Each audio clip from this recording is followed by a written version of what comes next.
Hey everybody, welcome back to the channel, and today we're going to be going over my NBA point guard rankings for the start of this season. So, once this loads, let me hop right into this. I want to have a video each day for this topic, and we'll start off with point guards, and we'll start with number 30, Elfrid Payton of the New York Knicks.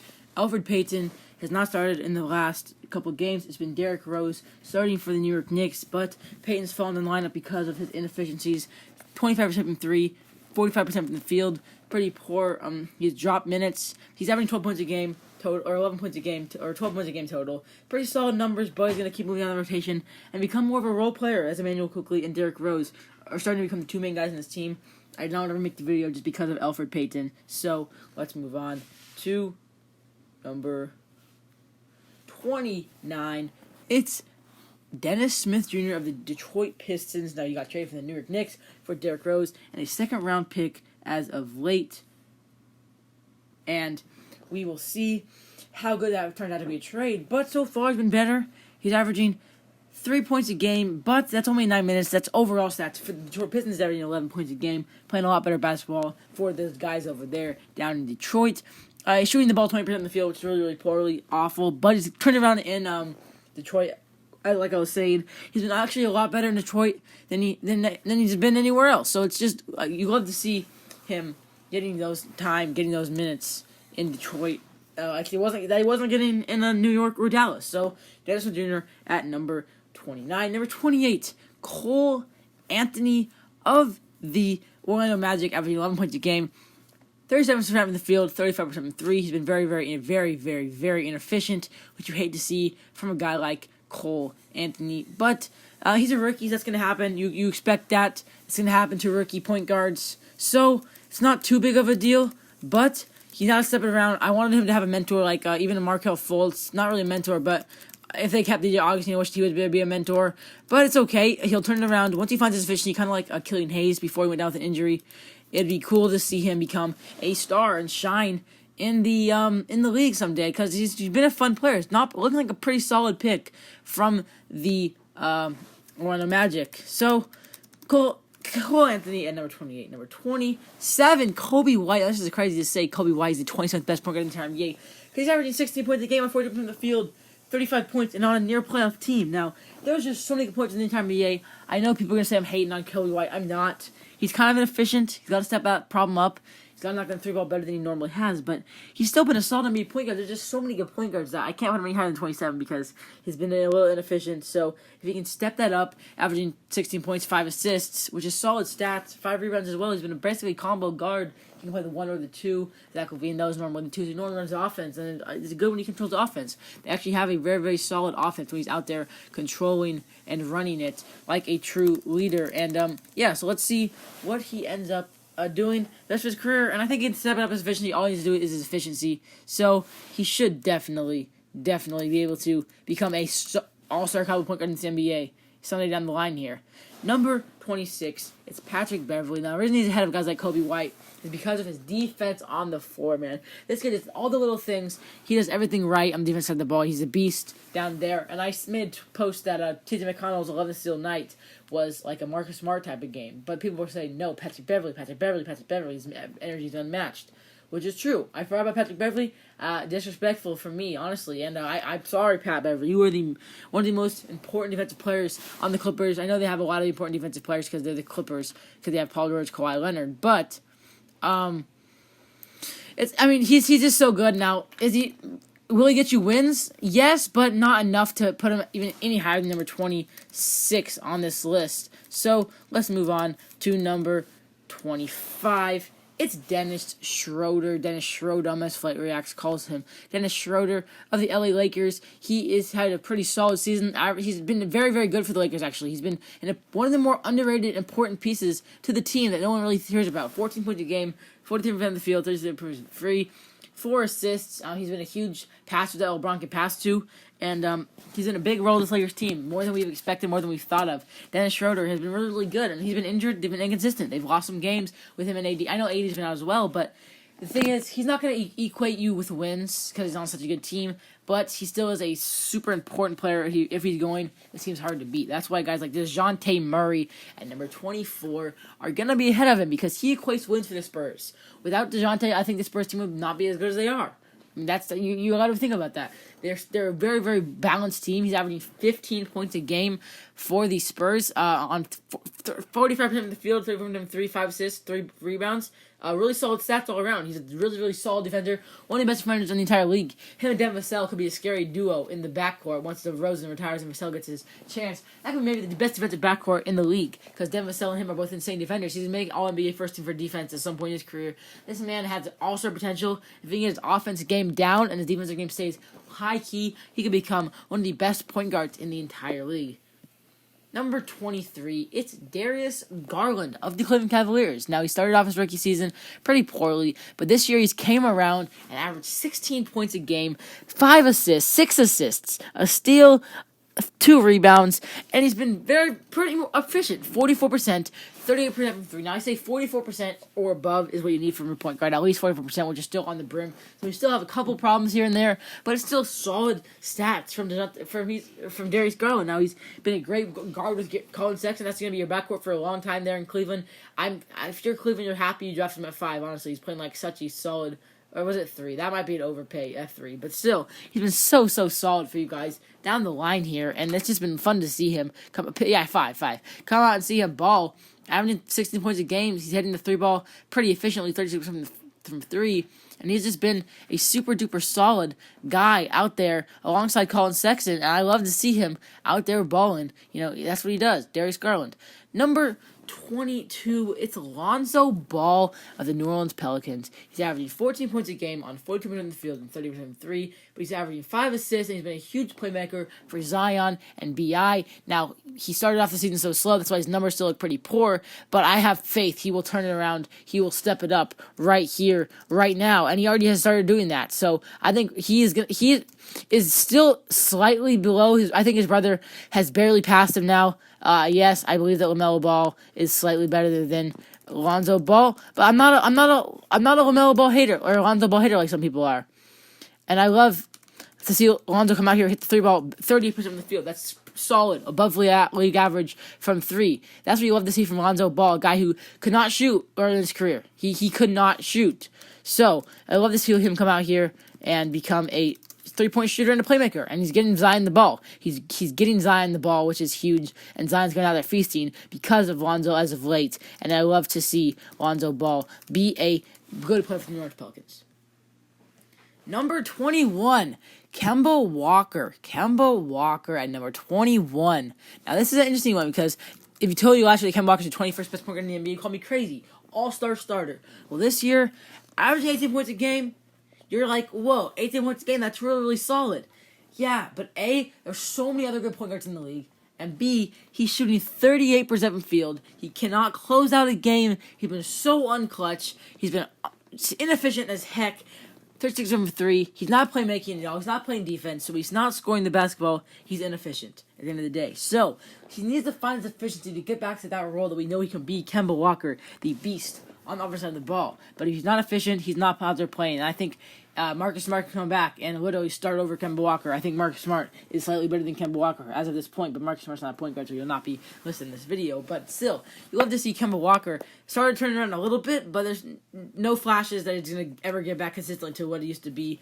I think he's on the decline. 18 points a game is still solid, but the efficiencies are so bad, and he can't close the game, so he's not really helping the Celtics too much like you hope a guy like Kemba could be doing, which sucks to see because I love Kemba. Number 20. Yes, I have LaMelo Ball ahead of Kemba Walker. This might be a shocking one to some, but LaMelo Ball at number 20, which, man, this is an interesting one because he's been so good. He's been a rookie of the year candidate. He's having one of the best rookie seasons ever. 15 points a game, 40% of the field, 37% from 3, averaging 6 assists, and he's got a Hornets team in a playoff hunt in a pretty bad Eastern Conference. He got them right there in the hunt. Him and Gordon Hayward doing their thing. And he's played really solid basketball. Now, if he can keep this up, he will guarantee winning Rookie of the Year. He's been so good, and I think he might be a top 5 player in the NBA down the line at some point in this league. So I just think he's that good. He has so much upside. If you want a full breakdown on LaMelo Ball, go check out the Endo Sportscast. We have a video, LaMelo Ball breakdown analyst talking about his game. Yeah, that video got a lot of views. Thank you guys for all those. But yeah, LaMelo Ball has been such a beast for this year. I love to see LaMelo Ball come on and shine. Number 19, Tyler Hero. Now I know Goran Dragic has been their starting point guard when he's healthy, but he's missed so many games. I wanted to list him back because he's basically healthy now, but I'm going to keep him here, and I will put Goran in the shooting guard video because I don't want to mess up the whole entire list. Tyler Hero, he's been really, really solid as of late. He started the season pretty inefficient. I was starting to say he was overrated when they were bad, but now he's turned it around. Shooting the ball 44%. So he got back to that efficiency a little bit. 34-7-3, still right around league average, averaging 15 points a game, 5 boards, 4 assists, playing some defense, and hitting the 3-ball at a more efficient clip. He's running the offense now with Goran been out for the last couple of games, and him and Jimmy have both stepped up a lot. So has Bam, of course, been their best player. Basically, Bam might be their best player now. You're best all-around player. Jimmy's still their best scorer. But, yeah, I love to see Tyler come out here and ball. He's playing so solid defense, and it's just, you love to see him come out here and be a shot creator that we know it could be. And if he's creating his own shot off the dribble, pulling up, and having crazy games, he's been struggling the last couple of games. I will say, the last couple of games, he's been pretty poor. But before that, he was on a tear. Now he's kind of gone back. A little bit more cold, but not too much. Tyler Hero at number 19. Number 18, D'Angelo Russell. I love D'Angelo Russell. Last year I'd say maybe he was top 15, maybe even top 12, but he's fallen to 18. He's barely played, 17 points a game on 42% from the field, 35% from 3, 5 assists, okay ball handler, but he just takes some really dumb shots. He doesn't know when to, he never finds a shot he doesn't like. He's actually averaging 19 points a game, not 17, 19 points a game, 39% from 3.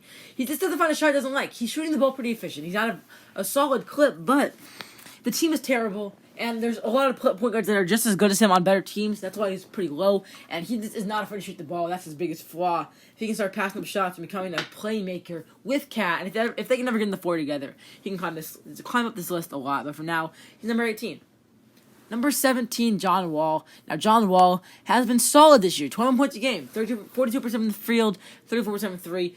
Still some inefficiency problems, especially from the 3-ball. But he's been a solid playmaker, 6 points. But ever since Christian Wood's gone off the injury, his team has sucked, and he has been on a decline. Now, the last couple of games, he's averaged 35 points in the last 2 games. But those have not got them wins. They're on a 14-game losing streak, and it just sucks to see a guy like John Wall wasting his last couple years in a terrible team where Victor Oladipo wants to get traded. He's averaging pretty solid stats. He's putting up huge numbers, 21 points a game. Actually, his almost close to his career high. 24 is his career high, but I just love to see John Wall have good stats, but you hate to see him on a losing team because Russell Westbrook, so far, Russell Westbrook's been the better player, and you'll see where West ends up on this list down the line.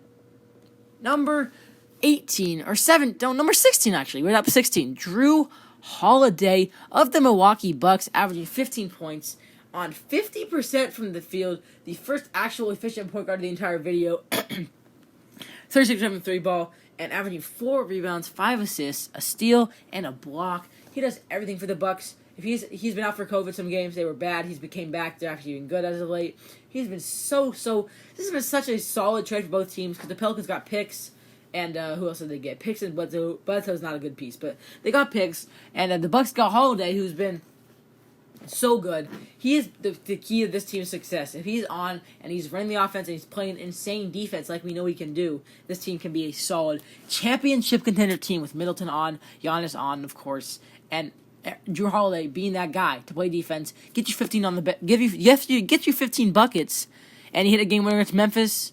That's what he does. It's Drew Holiday, man. Number 15. It's Malcolm Brogdon. Now, in my opinion, Brogdon could have been an all-star. He's been a very super good NBA player for the Indiana Pacers. Malcolm Brogdon has been so good. And Malcolm's averaging great stats. 21.5 a game on 45% from the field, 38% from 3, 4 boards, 7 assists, a steal, and 0.2 blocks in 35 minutes a game. He's playing a ton of minutes for this Indiana Pacers team, but he's been super good. When he's playing, him and Sabonis together, they're super solid, but he's been out a couple games, and they're actually below 500 now. So that's why I've dropped him a little bit. I actually thought about putting him top 12, but he's now fallen to number 15 just because of the team's late struggles. They're 16 and 18 out of the playoffs as of now. They can definitely turn it around if Sabonis balls out, and so does Malcolm. But for now, they got to turn it around really, really soon because looking struggling for them, looking like they have an outside chance at a playoff spot. So we'll see what ends up happening over there in Indiana. But for now, he's number 15 because he's been super, super, super solid on the year, and he's been a very, very good point guard. That's why he's at number 15 on the list. Number 14, it's J.A. Ja Morant of the Memphis Grizzlies. He has them at 17 and 16, a game and a half, or a game above 500, and he has them in a playoff hunt right there in that play-in game for now, and he's been super solid, but he still has some inefficiency problems, and he still has some struggles in his game. He's only averaged 47% of the field is good, 19.5 points a game on 23% from 3. His 3-ball has been so awful. If he can't find a 3-point shot, he's gonna end up being just a rim. He's gonna be like Russell Westbrook if he can't find a 3-point shot. I think his ceiling, if he cannot find a 3, he's gonna be Russell Westbrook, which is not a bad ceiling. Russell won an MVP, so I think that's a solid comparison to Ja now. I think Ja's comparison is Russell Westbrook because he's a slasher. He attacks the rim. He wants to shoot the 3-ball, but he just really can't. So he's gonna shoot the ball at a low clip from 3, which makes sense. But he's gonna average 8 assists a game. Try to get his rebounds up as well with 5 rebounds or 4 rebounds, and that's what he's going to do. He's going to help a team win some games, and that's what he's done so far. He's been very, very solid. He's been a beast these last couple games, especially the Bucks and Wizards games, averaging 35 points. And some games he just goes cold. But other games, he's a beast, and he does what he does. That's what Ja Morant does, because he's over there second pick in the draft, and people are trying to say he's better than Zion already. No, Zion is definitely the best player in that draft as of now. But I think Ja still has a chance to beat Zion if he can play at a higher efficiency from 3 ball. If he can get a 3-point shot down, this man could be an absolute star. I'm not saying he's not going to be a star, but he could be an absolute star in the NBA, like top 10, top 5 player in the league when push comes to shove at the end of his career. This man could be a beast. What is this? I don't even know what number this is. Number 13, the guy I just compared Ja Morant to, who's now on the decline. Not the decline, actually. No. Not the decline. He's on the incline after being on the decline. In the last couple of games, he's been so good, averaging 24 points a game in the last couple of games. 20 in the regular season. His efficiency is okay, 42% from 3 or from the field, 30% from 3. Now he's actually shooting okay from 3, a little below league average, but that's good for Russell Westbrook. Now in his career, he's shooting 3%, so he's right around his career. He's still averaging 9 and 9 and a steal. He's still putting up near triple-double, but the Wizards are just bad. So until the Wizards get into that playoff spot, which they're climbing up to, I have to keep him out of the top 10. But as much as I don't like Russell Westbrook because I'm a Damian Lillard fan, I respect him a lot. I respect Russ what he does. His energy and effort is unmatched. He took a charge to end he got a rebound to end the game. He crashed the boards to end a game. That's just what he does. He's just a beast. He hustles his heart out. He plays his heart out. He doesn't quit. That's just what he does. He's an absolute legend over there for the Thunder, and now he's trying to make an impact on the Wizards and try to give them in a playoff spot with Beal. And yeah, we'll see what he ends up doing. But yeah, Russell Westbrook at number 12. Number 11, it's the All-Star, or number 13. Number 12, it's Mike Conley, the All-Star of the Utah Jazz, replacing Devin Booker's injury replacement. So, Mike Conley has actually been very, very solid on the season. 16 points a game, 45% from the field, 42% from 3. Now, I do think there's players that should have made it over him as an all-star reserve because at the end of the day, his stats are good, and the reason they gave it to him is because he's on a winning team. Now, I think a guy like Shai Gilgeous-Alexander should have made it, or Trae Young, but I think Trae's in a different conference. But I also think De'Aaron Fox should have made it as well. But yeah, so he's been super, super solid. This man is makes his first All-Star appearance ever. You love to see him do that. He's averaging 16 points, 42 from 3, 44 from the field, 5 assists. He's a playmaking beast. He shot the 3-ball at a high clip. He's passed the rock to Donovan. He's been a good defender. And overall, he's fit this team so well that we did not know if he could do that when he came into Utah last year. He struggled in his first season there. We didn't know if he could do that, but he does. He came out here and he has. He's done that as a playmaking scorer. Both. He's done both for this team, and that's why they're right there in the 2 seed? Or the 1 seed still? They're still in the 1 seed at the moment. At this All-Star break, they're still the best team in the entire NBA. And he's because of it. They have 3 All-Stars, and he's one of those guys over there helping do that, helping them be one of the best teams be the best team in the NBA as of now. Now, can he make a deep playoff run? I don't know. But he has to prove that to me this season. Memphis, he never did it. Can he do it for Utah? I'm not sure. Number 11, the guy I thought should be at least named over him, Shai Gilgeous-Alexander. Shai has been so fun to watch this season with the OKC Thunder. This man has a star potential, and I think he'll get there, especially later in his career when he gets onto a team that has maybe Cade Cunningham, Evan Mobley, maybe one of these guys down the line that's going to end up being a beast. He's averaging 22 points a game. On 51% from the field, 41% from three. So far, the most efficient point guard in the entire NBA. He shoots the thing at a high clip. He takes shots he knows he can make. He's a smart player. His IQ of the game is insane. And he's just such a scrappy player. He's a great defender as well. 6 assists, 5 boards. He does all the little things as well. And he's got this bad rebuilding Thunder team in games every night. Every night you're like, what'd Shai do tonight? What'd Shai do tonight? What did Shai do tonight to help the Thunder team try to win a game against the Lakers or go to overtime with the Nuggets or beat this team, beat that team? What did Shai do? You always got to check in and see how did Shai do it, and what Shai's doing for the OKC Thunder. And I wish he wasn't on the Thunder because I do actually really like Shai's game. I love watching Shai play, but since he's on the Thunder, it's hard for me to root for him. But I'm trying to root for you, bro. But I can't root for the Thunder because they took my Sonics, or they didn't take my Sonics. They took my dad's and the rest of Seattle, the rest of the Washington Sonics. But I guess I can call them my Sonics now since I live in Washington. So, yeah. I hate to see him play there, but I love Shai. He's such a great game. To the top 10 we go. It's Jamal Murray. Now, I know you're going to say he's been struggling, blah, blah, blah, blah, blah. Yes, he started off the season pretty poorly, but he's finally turned it around. It looks like bubble Jamal Murray in these last couple weeks, and he has the Nuggets contending for a playoff spot. 19 and 16, they're right there, trying to fight for the playoffs. And Jamal has been a huge role in that, averaging 22 points a game on 50% from the field and 40% from three, 4 rebounds and 4 assists, as well as a steal. He's hit the 3-ball super well as of late. He's closed out games as of well. Him and MPJ both turned it on. That's why the Nuggets team is right there. Now, Jokic needs a guy to pass to, and Jamal has got that now as of late. They needed this dude to come out here and be a beast, and finally they have him doing that. So if Jamal is on, this Nuggets team is scary. This Nuggets team has scary potential to go far into the playoffs with a Jamal Murray who is playing great basketball. And bubble Jamal Murray was insane.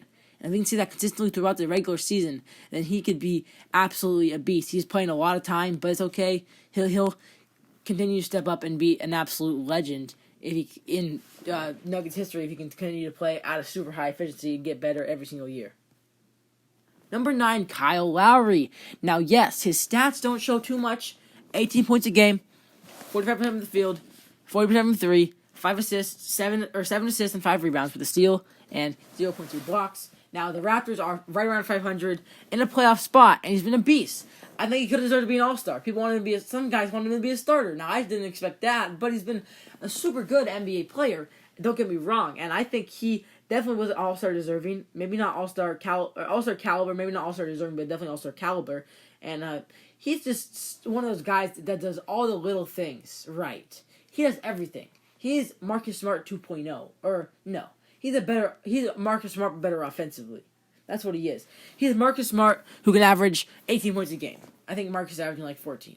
He is just such good at taking charges. He gives up his body. He's probably gonna end up hurting his body down the line when he's older for basketball. And that's what you love to see from a player, a veteran point guard on your team do. And that's why he's such a good player. That's why the Raptors love him over there. Because I think the Raptors love him over there. Actually, I guess down there now, not down in Toronto or down in Florida. But yeah, he's such a good player. He's so fun to watch. He does all the dirty things. Now, if you just look at the box score every night, you're like, yeah, solid point guard. No, you have to watch him play to know how good Kyle Lowry is.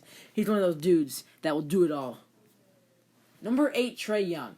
Now, so this might be a controversial one because Trae Young, some people don't like his game. He draws a lot of dumb fouls, kind of playing like James Harden used to play. He's jumping into people. He's also shooting half-court shots, but that's the new wave. That's okay. People like that. But the way that he draws fouls is looking like James Harden in Houston, so some people don't like that. He's averaging 26 points a game, 43% from the field, 37% from 3, 9 assists, 4 rebounds. His stats are very, very good.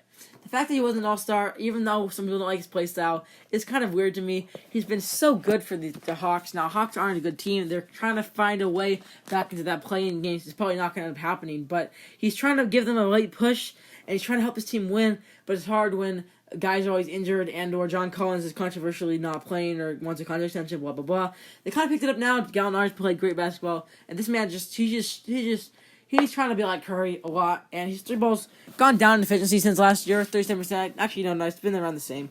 37% with the 3. It's because he shoots a lot of the high clip. Now, Dame and Curry, they both have barely over that. So it's not like his 3-point percentage is that bad compared to guys who shoot the 3 ball a lot. When you shoot the 3 ball a lot, you're going to miss the 3 ball a lot. That's just the way it works. So he's been very good. I actually do really I like watching him play. I think he's exciting. And I actually don't mind his play style. Some people do mind his play style. Number 8, he's a top 10 point guard. I think he really, really is. Number 7, De'Aaron Fox. Now, you guys might be thinking, what the heck, dude? Yo, dude, this guy's De'Aaron Fox bias.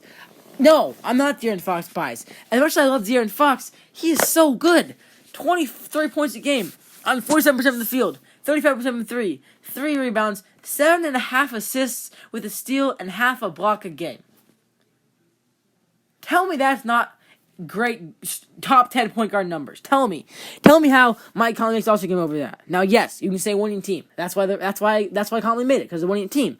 But De'Aaron Fox, we cannot deny he was doing that there in Sacramento. If he can find this 3-point shot and get it above 37%, this guy could be a top 4 point guard in the league in a couple years. Now, I have him at 7 right now, which you guys might think he's overrated. If the Kings were a good team, he would be talked about as the top 5 point guard. Or at least top 10.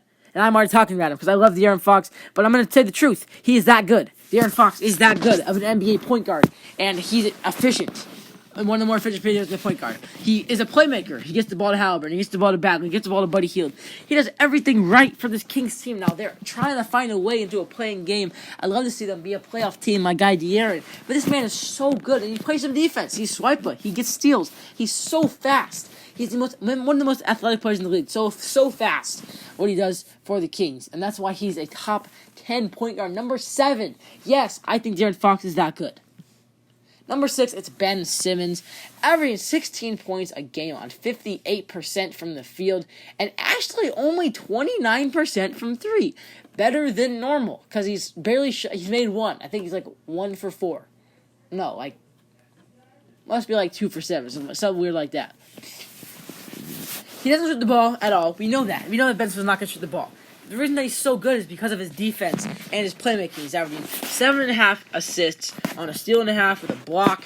He locks down anybody, a point guard or a center, not named Nikola Jokic. He can lock down anybody. I don't think he can lock down Joel, but he can lock down nearly anybody in the entire NBA. He's probably should win Defensive Player of the Year. He's just that good at defense. There's a chance he will win it. They might give it to Gobert or Giannis again. But, he's playmaking, getting rebounds, 8 rebounds, 7 points, 16 points, or 7 assists, 16 points. He still scores the ball. He's a dunker. He doesn't shoot the ball, of course. He's a dunker. And he runs this Philadelphia Sixers offense to perfection right now. And he locks down any team's best player. That's why the Sixers are the best team in the East, because of Ben Simmons. He will shut down you, best player. He will not let him score, or he'll let him score, but he will not let him do anything special against him. He doesn't have a big personality, so we don't get talked about that much, and his points per game aren't that high, but I'm happy he got an All-Star deserving, because he definitely deserved that I'm happy to see him there. Number 5, Chris Paul, the 35-year-old All-Star, averaging 9 assists a game. We're going to round up around here. 16 points on 50% from the field and 40% from 3 with 4 rebounds and a steal. Now you're thinking, Chris Paul, man, the stats are solid, but no better than D'Angelo Russell, right? Yeah, but it's about the winning.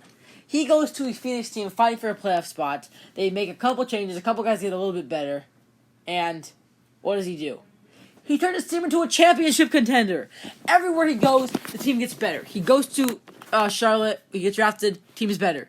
He goes to the Clippers, team is better. He goes to the freaking, I don't even know. Where else did he even go? I don't even remember where else he even went. Thunder, I know, or he goes to the Rockets, the team does get a little better. Goes to the Thunder, team gets better. Make a playoff team with the Thunder. And then he goes to the Suns, and they are now one of the best teams in the entire NBA. That is how good he is. His playmaking is unmatched. He's such a good leader. He's the best leader besides LeBron James in the entire NBA. And I'm not counting LeBron as a point guard, FYI, for you guys that are thinking that. Chris Paul is just that good. He is the best leader, the best playmaker, and he's the best winning player. Maybe the best winning player in the point guard position. Number 4, Kyrie walking stick Irving, averaging 27 points on 51% from the field and 41% from 3, with 6 assists, 4 rebounds, and a steal. He's on the best team in the East. I know, record-wise, no, but I think he's on the best team in the East. The Nets are the best team in the entire East. He is such a good NBA player. Now, he got disrespected last year after his injury problems. People are saying he's not top 10, not top 5. No, he's 4. I think he's 4. Maybe we could even argue 3. He started in the All-Star game. He was KD. You have to draft him, of course, but this Nets team is so good, and it's because of Kyrie Irving. He's been an ISO god. He doesn't really pass too much. They leave that up to Harden. Harden's the playmaker, and he's been the ISO guy. ISO gang, like DJ says all the time. ISO gang, that's what Kyrie does, and he shoots that. He scores that. He goes to the layup. He's got the layup package. He's so flashy. One of the most flashy players in the entire NBA. Everyone loves to watch him. He's fun to watch, and this dude is an absolute stud at the point guard position. The Nets couldn't ask for anything more from him. Him and Harden are coexisting so well. That's why he's number 4 in the list.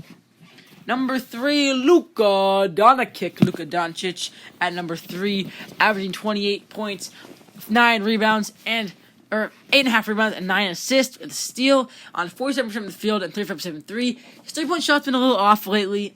He started turning around, though. The Mavs team started off pretty poorly. That's why I originally had Kyrie ahead of him. I had to change and move up because the Mavs have been on fire as of late. They've won 8 of their last 9, I think it is. They're now right there in a playoff spot at number 8 seed, I think, or maybe they're still the 9 seed, trying to crawl into the win in the playoffs past the Golden State Warriors. And it's just because of Luka. Now, you could say I've hated on Luka because I wanted Dame to start, but it's not hate. It's just I love Dame that much.